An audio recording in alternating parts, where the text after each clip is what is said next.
అందరికీ నా నమస్కారాలండి. 'గలివర్ ట్రావెల్స్' 'గలివర్' ఎవరైతే సాహస కృత్యాలు చేశాడో రెండో పార్ట్ అన్నమాట ఇది. 'బ్రాబ్డింగ్ డ్యామ్' ఇదేంటంటే 'బ్రాబ్డింగ్ డ్యామ్' యాత్ర అన్నమాట.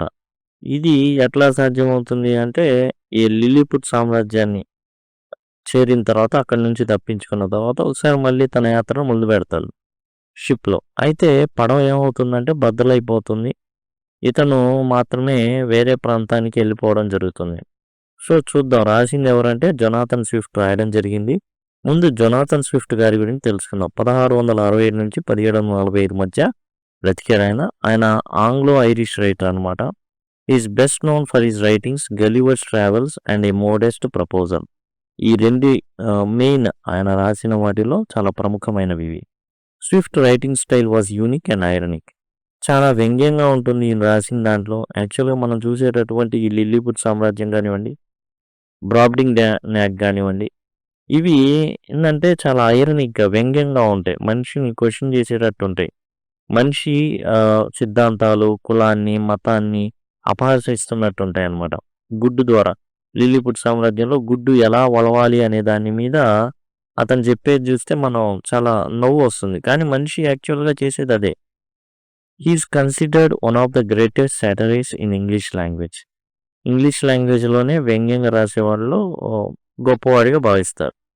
'Gulliver's Travels' is written by Jonathan Swift in 1726 1726లో రాయడం అయితే జరిగింది. The book follows the adventures of Lemuel Gulliver. యాక్చువల్‌గా ఎవరి అడ్వెంచర్స్ ఇవి అంటే గలివర్, లెమ్యుయల్ గలివర్ యొక్క అడ్వెంచర్స్ అనమాట. He travels to strange lands.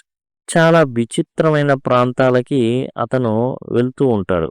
He meets unusual people. అసలు చాలా మనం ఊహించని కూడా ఊహించలేము అలాంటి వ్యక్తుల్ని కలుస్తూ ఉంటాడు. Gulliver goes on another sea journey. ఇంకో సీ జర్నీకి వెళ్తాడు ఇక. లిల్లీపుట్‌కి వెళ్ళి వచ్చిన తర్వాత చిన్న చిన్న ఆహ్, ఏంటంటే జంతువుల్ని తీసుకువెళ్తాడు కదా! అక్కడికి వెళ్ళిన తర్వాత ఏందంటే కొంత గ్యాప్ తీసుకుంటాడు. మరలా ఇంకో ప్రయాణానికి నడుం కట్టుకొని వెళ్తూ ఉంటాడు. But a big storm pushes ఈ షిప్ ఆఫ్ కోర్స్.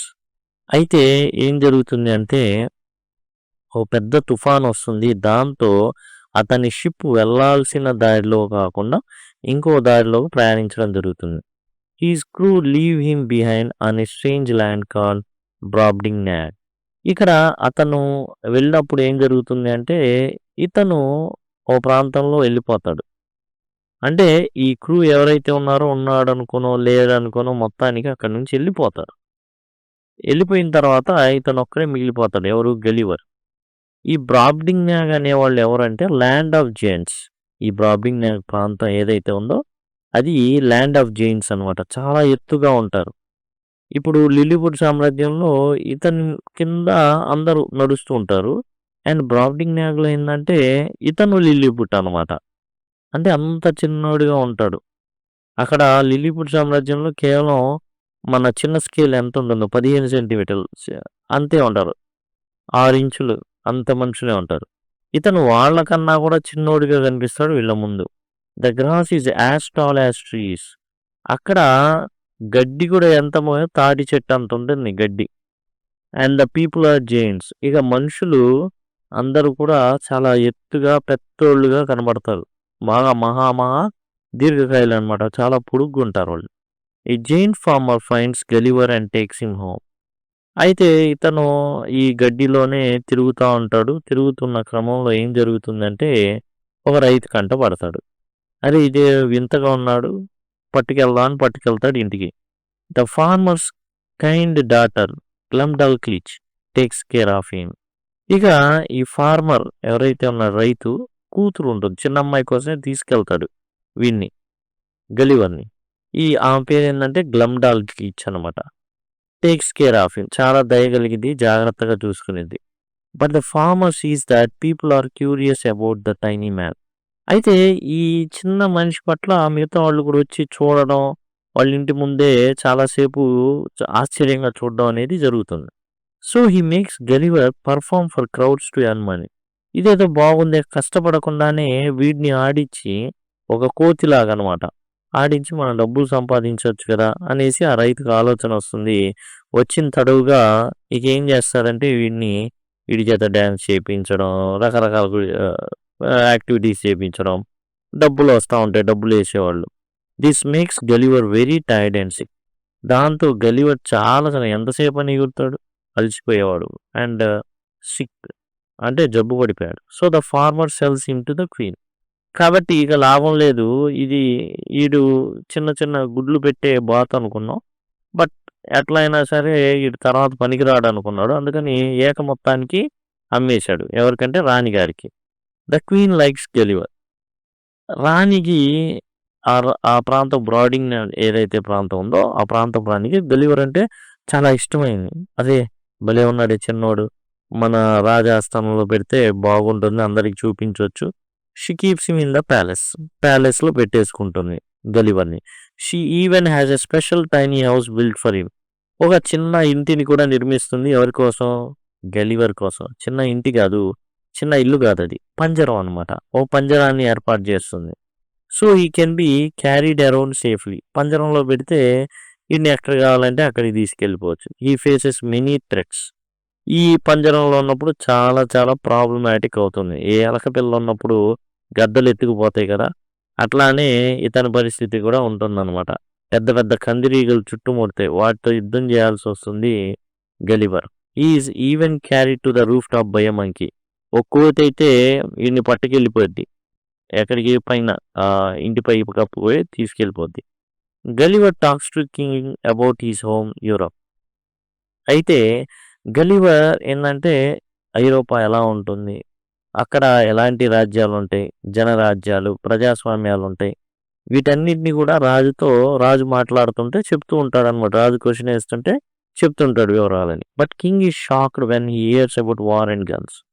కానీ రాజుకి షాక్ అయ్యే విషయం ఏందంటే యూరోప్‌లో యుద్ధాలు జరిగినాయని చాలా కాలం పాటు ఇంగ్లాండ్, ఫ్రాన్స్ యుద్ధాలు జరుగుతాయి. అండ్ గన్స్ అనేవి ఉన్నాయని వాటిని ప్రొడ్యూస్ చేస్తారనేసి ఇయన్నీ చూసి షాక్ అవుతాడు రాజు. అసలు శాంతి లేని చోట అనవసరంగా యుద్ధాలు జరగడం ఏంది? He thinks Europe is not as great as Gulliver believes. So, Gulliver చెప్పేటటువంటి ఏదైతే గొప్ప రాజ్యం నేనుండేది ఐరోపా అనేది చాలా పెద్ద దేశం, గొప్ప దేశం, శక్తివంతమైన దేశం అనేటటువంటి ఏదైతే ఆ థాట్ ప్రాసెస్ ఏదైతే ఉందో రాజుకి నచ్చదు. నాశనం చేసేవాడు గొప్పోడేంటి అనేటటువంటి థాట్ ప్రాసెస్‌లో ఉంటాడు రాజు. One day while near the sea, a giant eagle grabs Gulliver's tiny house and drops him into the ocean. అయితే ఒకసారి బీచ్‌కి వెళ్తారనమాట. రాణివాసం వీళ్ళంతా కూడా. వెళ్ళినప్పుడు పంజరంలో ఉంటారు కదా! గద్దెత్తుకుపోయి ఓషన్‌లో విడిచిపెడుతుంది. అంటే సముద్రంలో పడేస్తుంది. పడేయంగానే ఇతను ఉండేది పంజరంలో కాబట్టి అది ఎట్లానో మొత్తానికి తేలియాడుతుంది. Luckily sailors find him and take him back to England. మొత్తానికి అటు నుంచి వచ్చే నావ ఏదైతే ఉందో చూస్తారు వాళ్ళు. ఇతన్ని కాపాడతారు. Gulliver's incredible journey to the land of giants boarding man was full of amazing experiences and challenges. చాలా అనుభవాలుంటాయండి. ఎందుకంటే గలివర్ చూస్తూ ఉంటే ఆ పెద్ద పెద్ద జెయింట్స్ ఎవరైతే ఉన్నారో రాక్షసులు వాళ్ళ యొక్క చర్మపు రంధ్రాలు కూడా కనబడుతుంటాయి వాడికి. జనరల్‌గా మనం భూతద్దంలో చూస్తే తప్ప మన చర్మంలో రంధ్రాలున్నాయి. మరి ఆ రంధ్రాలు ఉండబట్టే కదా స్వేద రంధ్రాలు అంటారు. వాటి నుంచే కదా చెమటొచ్చేది. కాబట్టి ఆ రంధ్రాలు ఏవైతే ఉన్నాయో అవి కనబడతా ఉంటాయి. అసహ్యంగా కనబడుతుంటారు. వీడు చిన్నోడే గానీ ఆ రంధ్రాలయన్నీ కనబడతా ఉంటాయి. చాలా చెండాలంగా ఉన్నారు ఈళ్ళన్న భావన అనేది కలుగుతుంది గలీవర్‌కి బ్రాడింగ్ న్యాన్స్‌ని చూసి.